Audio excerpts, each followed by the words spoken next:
this week I rented Steven Spielberg's latest film, The Fablemans, which is a fictionalized biopic about his childhood. And, frankly, I think this should have been a lot more interesting than it was.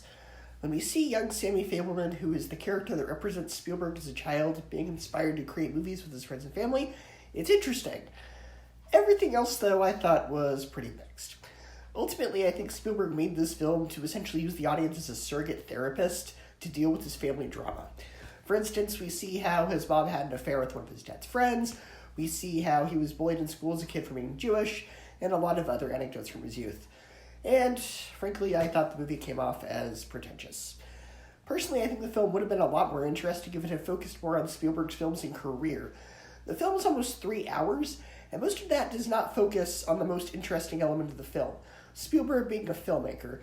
I would have loved to see scenes that rob his inspirations for films like E.T., Jurassic Park, Jaws, maybe throw a few references or Easter eggs to his other films in there, really give the audience a connection. But this is just 3 hours of family therapy. It's well directed, there's good performances.